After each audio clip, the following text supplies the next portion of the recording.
Hi everyone, welcome. So we'll go ahead and get started. So first of all, thank you for checking out my presentation. Let's go ahead and get right into it. So first of all, I want to thank the Elementary Physical Education Workshop for putting this on. This is great quality PD, it's free. I want to thank Matthew Bassett for always giving me the nudge and making me the best that I can be. Thank you for all the committee for putting this on. I'm super glad to be here. So this is actually my first session, so I've been wanting to present for years, so I'm super excited. So hope you enjoy. My session today, we're going to call it Secondary Physical Education, Post-Pandemic Tips, Tricks, and Activities. So let's go ahead and get right into it. So first things first, let me introduce myself. So I'm Scott Keller. Since this is a pre-recorded lesson, I want to give you different ways to contact me if you have any questions. Maybe I glossed over something too quick. Maybe you have a question on something. You can follow me on Twitter. My handle is @ScottPhysEd. I got my email address listed down here as well. So I'm a physical education teacher. I've taught my whole career in Fontana Unified. 7th year teacher. The beginning of next school year will be my 8th year. I've taught 6th, 7th, and 8th grade. This year's been awesome. I'm at a new school site. I've taught 8th grade for the first time, and it's been an awesome experience. I have 2 dogs named Billy and Blondie, 2 white labs. They're a lot of fun. Something I like to do in my free time. I like to hike, camp, do some stuff around the house, watch UFC, and relax. And my school is Almeria Middle School, home of the Dolphins. So yeah, let's go ahead and get right into this presentation. So before I get into it, here's the deal. This year has been tough for a lot of us. These are uncertain times, but the purpose of this presentation, this isn't a one size fits all. Every single one of you may have a different situation next year in regards to, are you dressing out? Can you use equipment? Can the students share equipment? Do you have to sanitize equipment, etc.? So a lot of this stuff is going to be general, and some of this is going to be very specific, and some of it you'll have to tweak to fit the needs of your situation. So the reason I decided to, on the content I ended up using for this presentation, I feel like this is beneficial information to help you out. And I know this presentation is mainly for secondary physical educators, but regardless, if you teach pre-K all the way through 12, this is all content. So again, these are these are uncertain times. You got to be determined, and there are challenges ahead. So next school year is going to be a lot closer to normal than this year, but we're still going to have to adapt and make different modifications along the way. So hopefully I could give you some insight that'll help you out for students in your program. I guess all we can do as physical educators is be proactive, be optimistic, and do what's best for students and advocate. So let's get right into it. Classroom management. The question people get a lot. What is the trick to having effective classroom management? I don't claim to be an expert by any means. Like I said, this is only my 7th year teaching. I'm still learning every single year. You talk to a veteran that's been teaching 20, 30 plus years. They may have good classroom management, but as the years have gone, they've needed to adapt their style because students change, climate changes, and we've got to go with the times and do what we need to do to be successful for our students. So these are 4 things that I do daily that work well for me.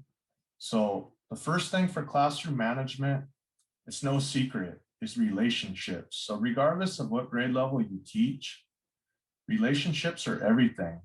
If a student buys in and they like you and they like your class, they will bend over backwards for you. So the problem is a lot of the times, especially if we have a large class, maybe 40 plus, maybe even as high as 60 plus kids, sometimes a lot of the students fall through the cracks. I try to make a conscious effort every day to check in with the students that are kind of quiet and introverted that fly under the radar. And I definitely check in with all the students that act out a lot or maybe more at risk. Daily check-ins, just asking how they're doing, what are they up to, and just kind of setting a tone for the class. So having those relationships with the class and building rapport will go a long way. You know how it is. All the teachers talk. How's so-and-so doing in your class? Maybe they're messing around in every other class. They may not be perfect in your class, but they respect you, they like you, and they're going to do their best to not let you down. Here's something that took me many years to get better at is consistency. I'll be honest. By the time I get to fifth or sixth period, in years past, I'd be super cranky, super edgy. So as the years got, I had to step my game up. The sixth period students deserve the same energy and attention and patience that my first period class had. So I tell my students, I'm human. I have high expectations as well, but I hold myself accountable. I bring my A game every day to you guys, regardless if I have a headache, if I don't feel good, if I'm tired. I bring my A game because you guys deserve it. So I tell them, I bring my A game every day. You need to step up and do your best as well. So I kind of get vulnerable and let them know that I try to do my best every day as well. And my personal style for classroom management, I like to have a combination of rigor and fun. I don't want to be too fun where I'm rolling out the ball and there's no structure and the students are running wild.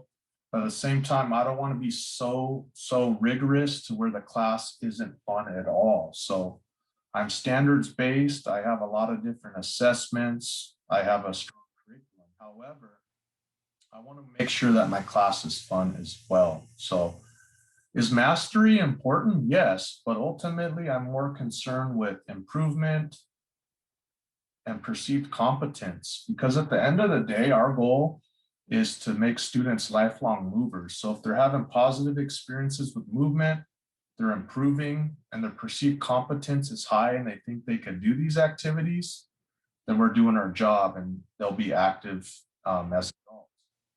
And find your teaching style. Again, I'm year 7. I'm no expert by any means. Every year it gets a little easier.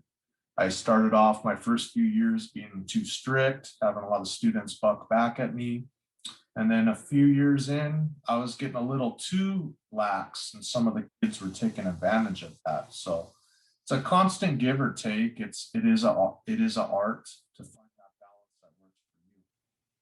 Especially next year, there could still be a lot of COVID protocols. Some of the districts are playing it on the safe side. They might stop to wear masks and social distance, etc.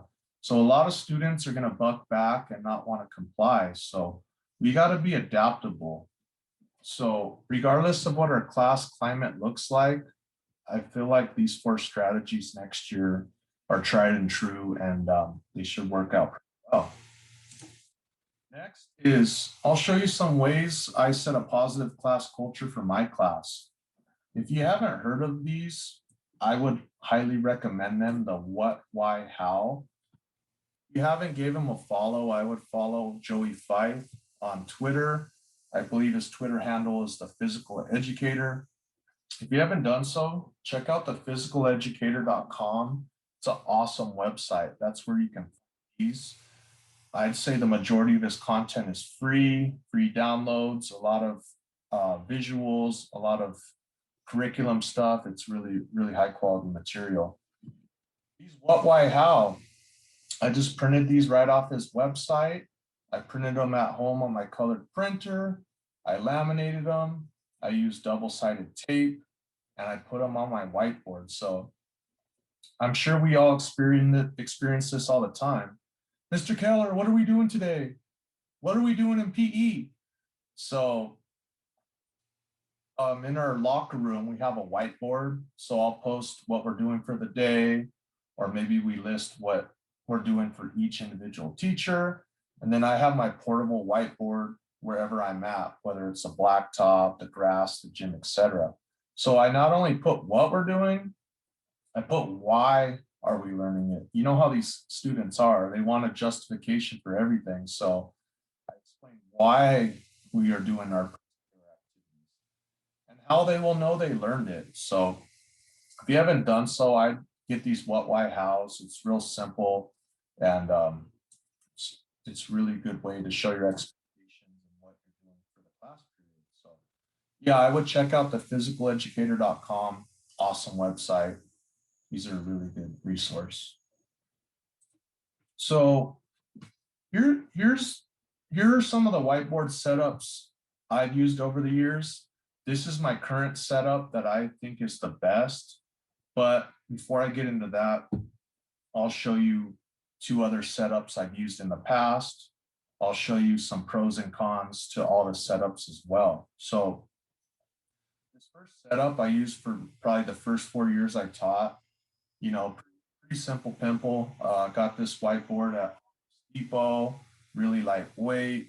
I drilled 2 holes in it, glued some metal washers on, and I would tie this whiteboard to the side of my wagon with like some paracord or some zip ties.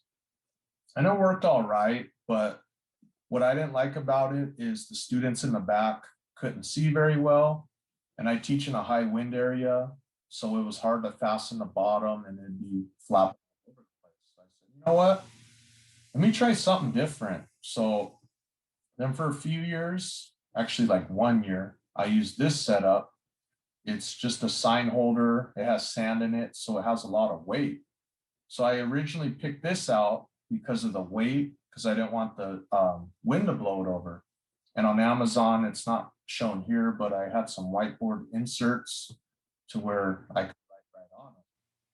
But it was heavy, which was nice for the wind, but it was hard to transport with the weight.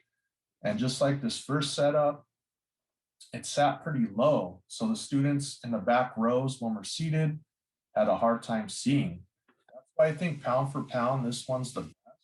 You can see the dimensions. It's basically the same size as my old whiteboard, but it's a few feet off the ground. It's mobile, it's got wheels, it's got wheel locks. It's super windy. I weigh down the bottom with cones, or I tie it to a volleyball pole. And the cool thing about this one, it's double-sided. So I'll put my what, why, how on one side and whatever else I want on the other side. So if you go to Amazon, let's see what we got here. So if you just type in portable whiteboard on Amazon, a bunch of stuff pops up. And most of them are pretty reasonable, 100 to 200 bucks. The setup I like the best. So the setup I like the best that I just showed you, I don't know where that was bought because our department bought these whiteboards before I even worked at my site. But this is the one I found that's closest to the one I currently have. It's 36 by 24. It's actually got better wheels on it than the one I have. It's got wheel locks at the bottom and not bad, 110 bucks. To me, this is the perfect size, 36 by 24, not too big, not too small. It's portable, yet not too big and bulky, big enough where the students can see what is written on there. Or maybe you want to go one size up, maybe 50 bucks more, you get one a little bigger. So like I said, this is the setup I like, but you need to find the setup that works. So I would highly recommend some type of portable whiteboard. So if you're like me, I teach outside 90% of the time. Maybe you're lucky enough to have access to a gym or multi-purpose room. And I'm sure some of you don't have access to the indoor facilities next year for whatever reason. For all those reasons, a portable whiteboard is really nice to have. And like I said at the beginning of the presentation, since this presentation is pre-recorded, the committee will share this presentation with you and all my resources and all the links I have embedded in this PowerPoint, which I will share, and you guys will have access to. So if you're interested in any of this stuff, You'll have the links in the presentation if you want to buy some of these programs as well. Here's another thing I like to implement is the quote of the day and the joke of the day. So I'll go ahead and read this quote. Let's go ahead and check this quote out. Don't ever give up. Don't let frustration knock you down. Don't let fear stand in your way. Don't let time get in your head. Who cares how long it takes or how many times you try? Your only competition is yourself. And when you finally succeed, the struggle will all be worth it. So what I usually like to do, I'll pick a volunteer at the beginning of class, whether we're in person or online. They go ahead and read the quote. Then we'll do a class discussion. What do you think of the quote? What are your thoughts of the quote? And we just get a nice little dialogue, and it sets a good tone for the beginning of the class. Then I like to hop into the joke of the day. So a lot of the students, especially at the middle school and high school level, they think they're too cool and they don't want to laugh at stuff. Deep down, they like it. Like I said, I teach middle school, but I've taught high school, summer school, physical education as well. And even they like these corny jokes. Regardless of your grade level, these real cheesy jokes the students do like. They just kind of the ice at the beginning. So let's get into our joke of the day, all right? Why did the student eat his homework? Because the teacher told him it was a piece of cake.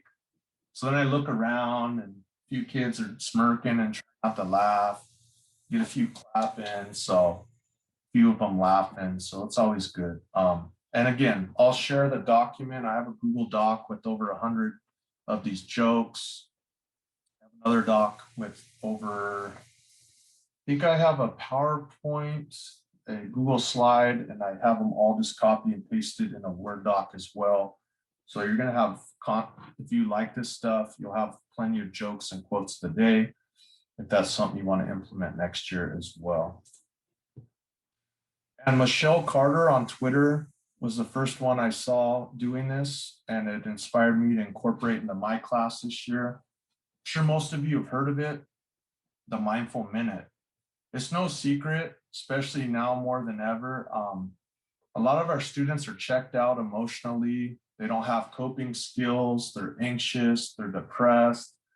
They don't know how to emotionally regulate. So social emotional learning and mindfulness and the Mindful Minute is more relevant than ever. So what I did, I forgot if I mentioned earlier, but this school year, I was on distance learning the whole school year. In the last 5 weeks of school, we returned to in-person instruction. So when we were on distance learning, I would do the Mindful Minute at some point during my Nearpod presentation. The students seemed to enjoy it. I would just tell them, sit in your chair, relax, close your eyes, do some deep breathing and follow along. The in-person students, they just sit where they're at. They could lay down if they want, close their eyes. Some teachers that are in the gym will turn off the lights. For the Mindful Minute, you decide that what works best for you for your class. Some teachers like doing it at the beginning of the class to set the tone. Some teachers like doing it at the end to kind of get to wind down and relax. So whatever works. So again, I'll share this document. I found over 20 Mindful Minute videos from YouTube. You don't necessarily need the video if the students just hear the audio in person. It's just as good.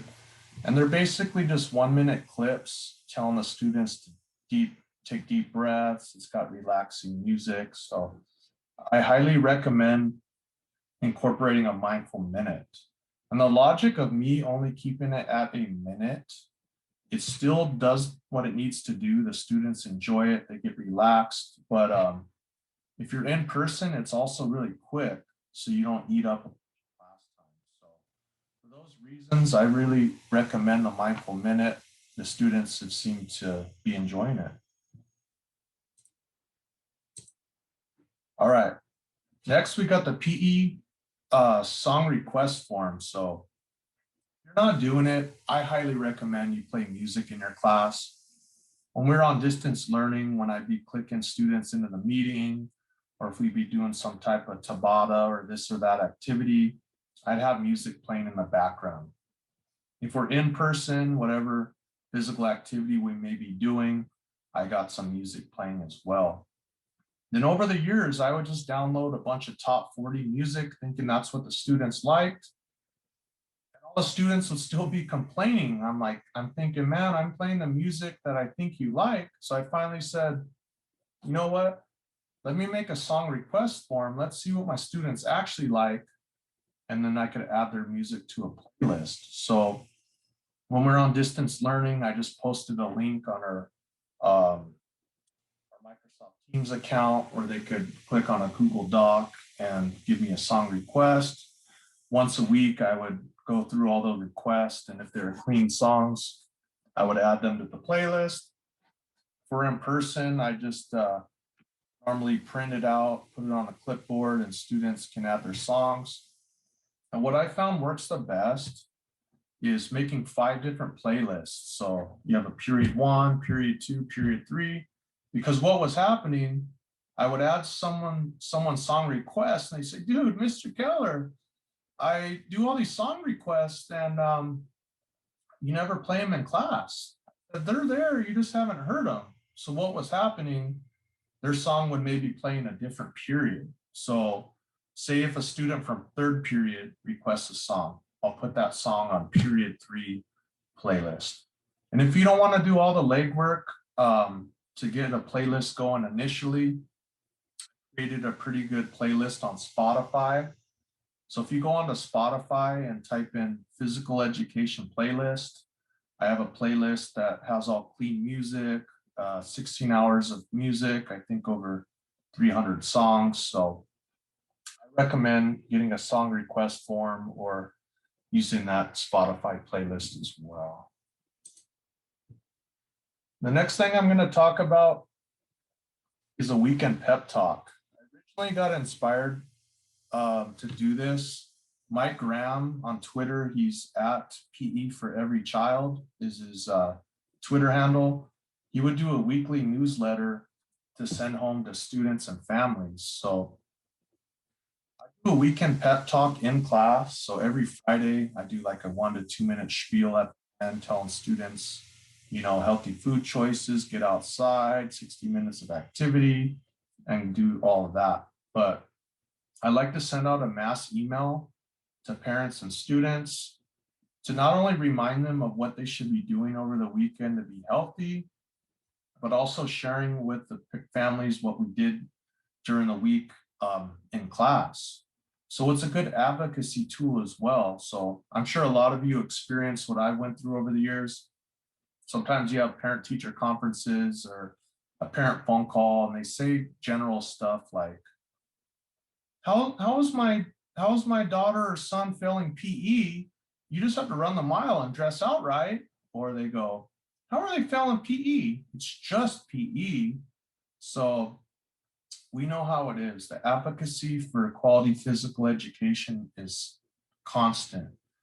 A lot of these parents have maybe didn't have the best experiences in physical education, so they assume that's how your program is. So when you send these weekend pep talks home or a newsletter, they go, man, this PE class is the real deal. They're doing social emotional learning, they're doing sports, fitness, lifetime activities, SEL, cooperation, nutrition, they're doing all kinds of stuff. So sometimes the newsletters I go real hard on. Some of them I just go super generic like this. So here's an example.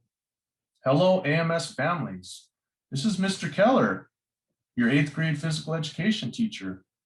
Please remind your students to get 60 or more minutes of physical activity each day over the weekend, as well as making healthy food choices. Please email me pictures or short video clips of your student and or family being healthy over the weekend. Doing a physical activity, eating healthy food, or cooking a healthy meal. then when we were on distance learning, I would put in a little section, something like this. Here are the activities we did this week during class, just in case your student wanted to do this over the weekend as well. So say if we did like a Tabata workout or a this or that activity, I would include the YouTube links as well. And as you know, we could be the best physical educators out there, but they don't have a strong support system at home. They're eating processed food, they're being sedentary. The likelihood of that student being active outside school is pretty low. So if we could educate the families and advocate what positive movement and being active outside of school looks like, that'll help out the students, getting the family involved and educating them as well. Sometimes I'll include like some healthy recipe links or an article, YouTube videos. Say for instance, we're in person. In years past, I'd say if we're in like a spike ball unit, I put some tutorial spike ball videos. Where can you buy spike ball? And different stuff like that, just to promote our program and remind students and families the importance of being active outside of school. So yeah, I highly recommend doing some type of weekly pep talk or weekend newsletter for your classes. And the next thing is making your equipment accessible and mobile. A lot of you, especially if you're California physical education teachers, we're usually outside 90% of the time. Some of you may not even have a gym or multi-purpose room at your school. Maybe the gym's getting constantly used for other things. Whatever the case may be, I know some people that used to have access to the gym, for whatever reason, next year may not be able to be in the gym. For those reasons, if you are outside a majority of the time next year, I highly recommend a gorilla cart.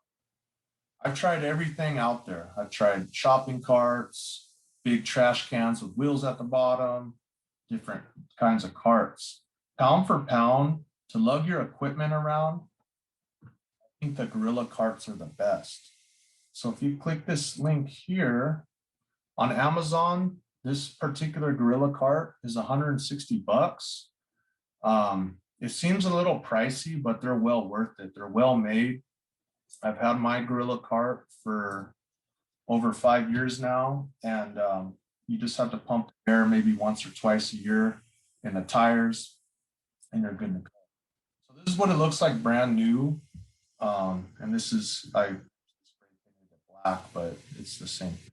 So I've had different size gorilla carts over the years. I started off with a really small one. This is the one I showed you in the previous picture. And this year I actually got one a little bigger.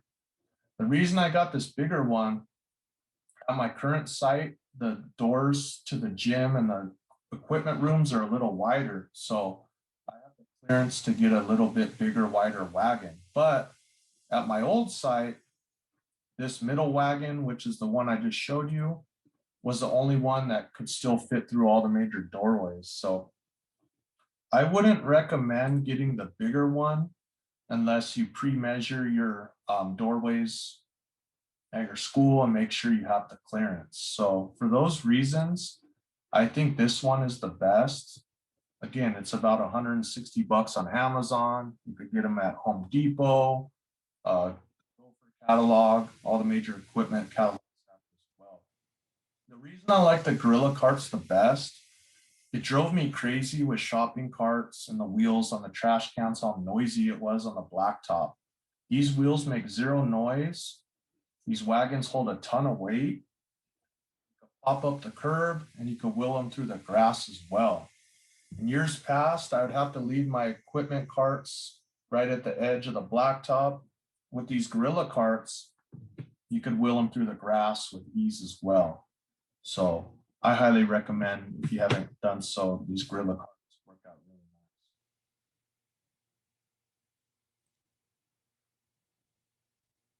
nice. All right, next is shoe covers. One of our nightmares as physical educators is the dreaded wet socks. So it took me a few years till I finally had enough, and I said, dude, I'm sick of having wet socks. I'm over it. So one of my colleagues said, hey, Mr. Keller, you need to get some waterproof shoes. So I got mine at Bass Pro. You go to Big Five, wherever, Amazon. But I just got, a waterproof leather shoe, work really well. And then I keep a secondary shoe cover in my wagon as well, just in case I forget my waterproof shoes. So Scott Westhouse gave me the idea of these shoe covers. So generally in the morning, when I set up my cones, and usually first or second period, the grass is still wet, I wear my waterproof shoes. And later in the day, I'll change into my other shoes once the grass dries out. But sometimes it'll be first period, and for whatever reason, I forgot to put on my waterproof shoes. Luckily, I have something like this in my wagon to put over my shoes. So let me show you.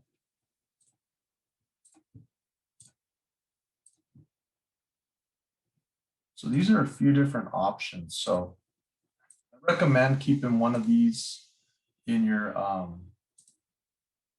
wagon as well. So these are my personal favorite.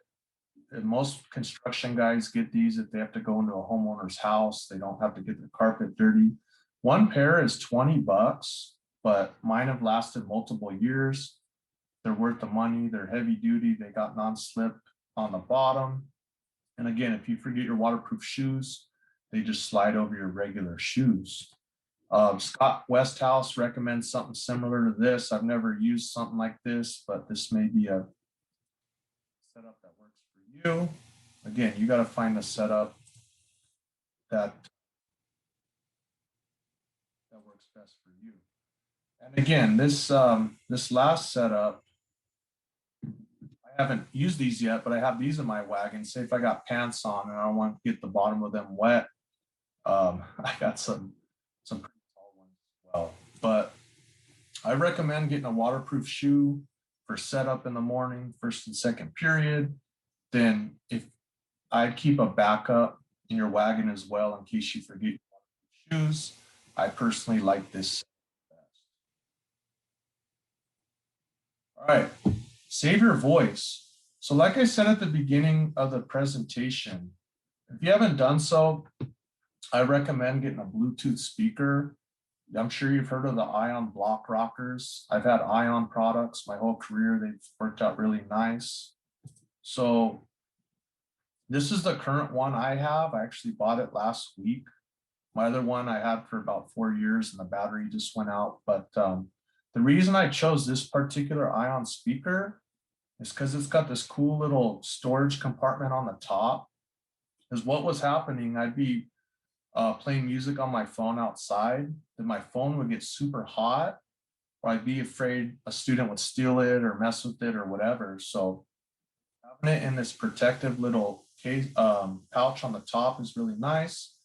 The only downside, it does not have wireless charging, but it does have a little USB thing on the inside of this compartment, so I can still charge my phone, which is really nice. If you do want the wireless charging, they have an Ion Pathfinder 4 with the wireless charging on the top as well. I don't know why this one says renewed, but I recommend getting one brand new. Generally, these Ion speakers run on Amazon between 120 to 160 bucks. If you go to Sam's Club or Costco online, I think you could get them between 100 and 120 bucks before tax. So for the price, you really can't beat these Ion speakers. And then saving your voice. I don't know about you, but if you had any portion of in-person this year, my first couple of days, my voice was shot. I had to yell through my mask so students could hear me, and my voice would be gone by the end of the day. So having a mic really saved my voice, and I could amplify what I'm saying by plugging it into my speaker. So let me show you the mic that I have. So I originally got this mic idea from one of the presenters at the California Middle School PE workshop.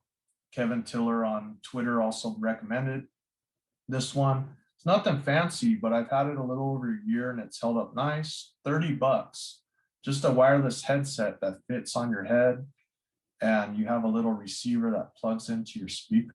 So for $30, you really can't beat that price. So that's a setup that has worked for me that I would highly recommend. All right, enough of me rambling. Let's get into the meat and potatoes here. I want you to leave this presentation with multiple activities that you can implement in your class. I have about 11 activities here, but I'll maybe get through half of them because I want to keep the presentation around 45 minutes. If I go over anything too quick or the ones I don't have time to go over, if you have any questions on those, just please email me after the presentation and I will be happy to help you out. So Kate Cox gave me some great advice a few years back. I always felt like I was inadequate to present because I didn't have a lot of content. She says, hey, any good presenter begs, borrows, and steals. So I never claimed to be the most creative guy, but I'm very good at finding existing activities and tweaking them to fit the needs of my students. So all of these activities, the reason I chose these, regardless of what your teaching situation looks like next year, you can use these activities and adapt them to fit the needs of your students. So first one I got is the Mix and Match Warm-Up by Joe Bailey. So basically, students can do this activity in pairs, individually, depends on how many dice you have. So they'll roll their 2 dice and add up the numbers. They'll choose the activity from the colored sheets. They'll complete the number of reps or a certain amount of seconds, depending on what the exercise is, and that's based on the total of the 2 dice. You'll complete 1 activity from each color. Again, a modification I made. You may have to modify or change some of the activities on the colored sheet in order to maintain a social distance. So say if one of the activities is like run to the other side of the gym and back, maybe that's too hard to keep them at a social distance. So let me see. Oh, and I'll also share with you guys with the resources of this presentation. I'll share the sheets as well that Joe Bailey created for this fun activity as well. These foam dice work really well. You could buy them in any major equipment catalog. They're a little pricey.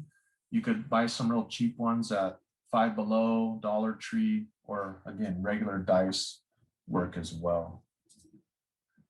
The second activity is kind of my version of This or That by Chip Candy. I personally like very simple activities. I call them down and dirty activities, not a lot of setup, easy to explain, high participation, and the students really enjoy them. So this is especially good at the beginning of next school year. Students are going to be anxious, shy, and just a quick way to break the ice. So again, very simple. Say if you need a social distance next year, if you're having a hard time keeping them 6 feet apart, use poly spots, tape, chalk, whatever. Say if you're in the gym or you're in a playing area outside. Say the first round, you say, all right, pizza or burger? All right, class, if your favorite food is pizza, I want you to stand on this side of the playing area. If your favorite food is burgers, go ahead and stand on this side of the area. Ready, go. Then you'll give the students some time to do it, laugh, talk. Then they look around and go, oh, you like pizza? Me too. So it's a cool icebreaker for them to find things they have in common with their classmates. After each round, they return back to the original spot. Again, if you need a social distance and this is too much movement for you, you could have them just stay in place, and option 1, hold up 1 finger. Option 2, hold up 2 fingers. And there's so many different ones you can do. Some of these are ones from Chip Candy, some ones I've made myself, whatever you want to come up with. Something like, what do you guys like better, TikTok or Instagram? If you feel like this isn't physically active enough, in between rounds, you can incorporate different fitness activities as well. Maybe, hey, if you pick this side of the gym, you're doing 10 jumping jacks. So there's a lot of variations you can do with this activity as well. I have time for maybe one or two more activities. We'll see how far we get. I don't know about you, but I love rock, paper, scissors activities. They're very simple and the students love them. Real simple concept. Unfortunately, I can't remember who gave me this idea on Twitter, but essentially students face each other and push up position, and then they rock, paper, scissors. If you do need a social distance next year, you can still pull it off. They just face each other 6 feet apart. Once they rock, paper, scissors in the push-up plank position, you as the teacher decide how you want to do it. You want a student to get a point after each win. You want to let the students decide to, maybe if you win, you call out the exercise that you and your partner are going to do in between rounds. And it's a very active activity, and I recommend doing it for maybe 5 minutes, 8 minutes tops. But so I only have about 3 minutes left, so I'm just going to breeze through these really quick. You could get the gist of most of this when I share the presentation and you look over the information at your leisure. And like I said, whatever I skipped or went too quick on, you could email me anytime and I'll gladly help you out. The oldie but goodie is the paper run by Chip Candy. So I think a juggling scarf works best, but depending on if you have to clean equipment next year or what the case may be, a piece of paper might be a better setup.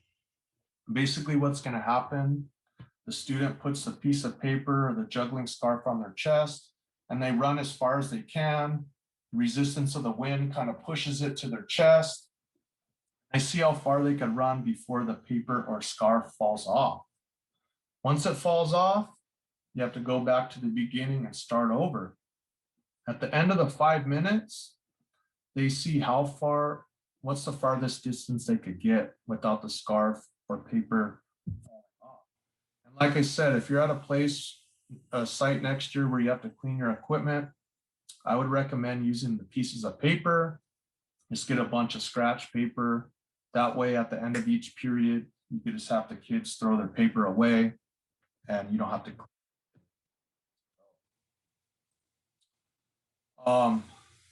Roll into shape. This is a variation of Roll in the New Year, which Justin created, which was an awesome activity as well.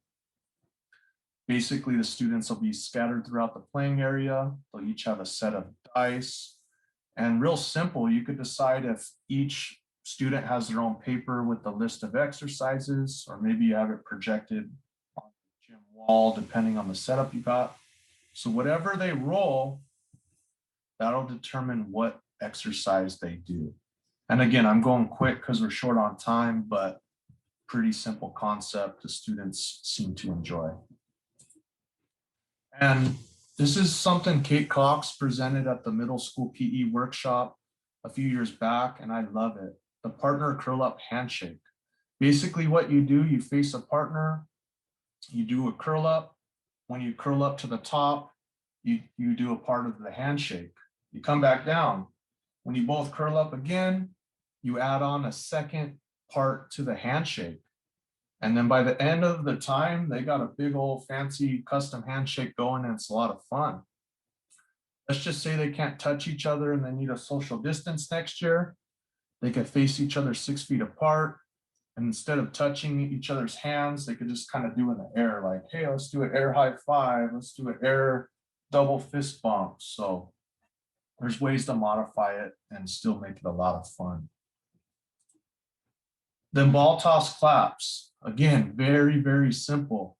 You could use any type of ball, tennis ball, crumpled up paper, fleece ball. I personally like a beanbag the best. Very simple concept by Chip Candy. Each student spread out in your playing area. They throw their item up. They clap as many times as they can and catch the item. They're trying to see how many claps they can do and successfully catch the item. If they drop the item, that number of claps does not count.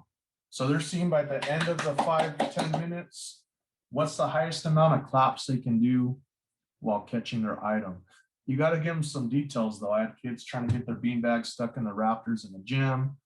Some kids are throwing the beanbags so high outside, they're running all over the place. So, but again, you put the parameters in place. The students love this activity. Hula hoop timer. I'm going to go ahead and go through this very quickly. Basically, you'll have a group of 2 to 4. Someone spins the hula hoop and you do a designated exercise for as long as the hoop is spinning. If students can't share equipment, you could have one student be the hula hoop spinner at all times to keep the hula hoop sanitary. So again, I'm going very quick because we're short on time. My colleagues and I did a form of disc golf this year.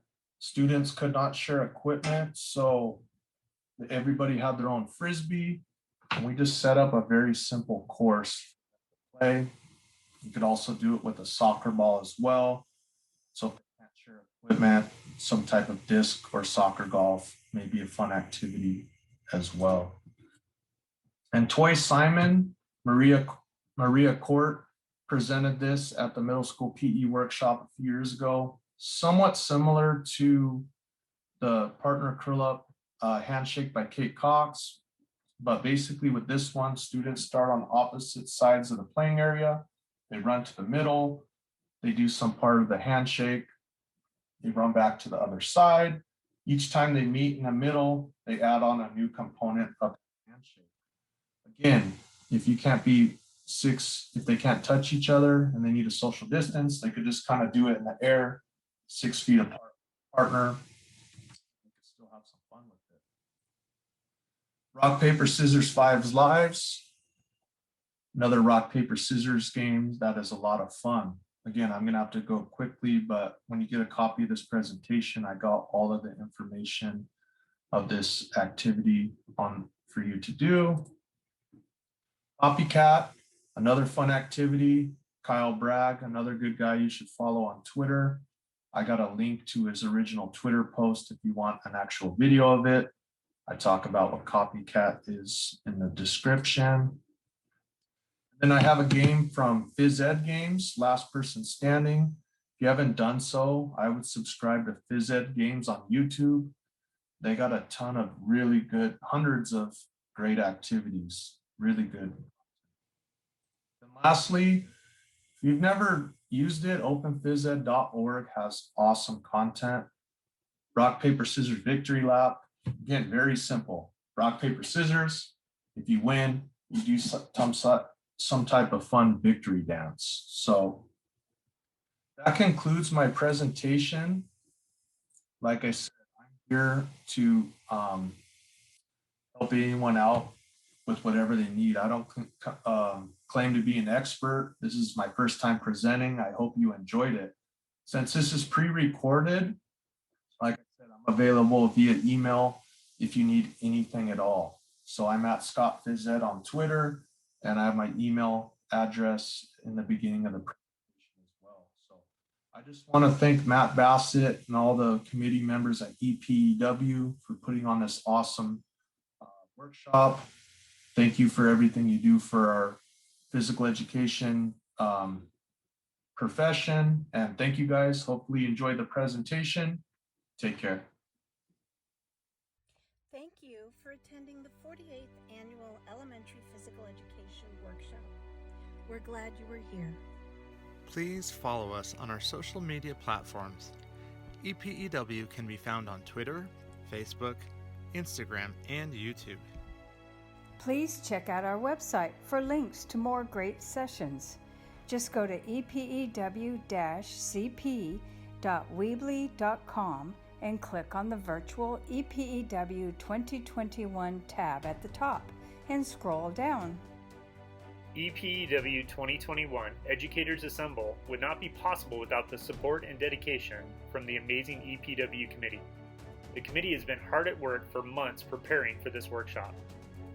Thank you to Linda McGee, Barbara Groton, Scott Wilson, Stephanie Sandino, Julie Miller, Jessica Monlux, Kayla Ailman, Shelby Lozano, Andrea Chavez, Scott Townsend, and Cindy Chase. Thank you for attending EPEW, where our motto is, come to learn, leave as family.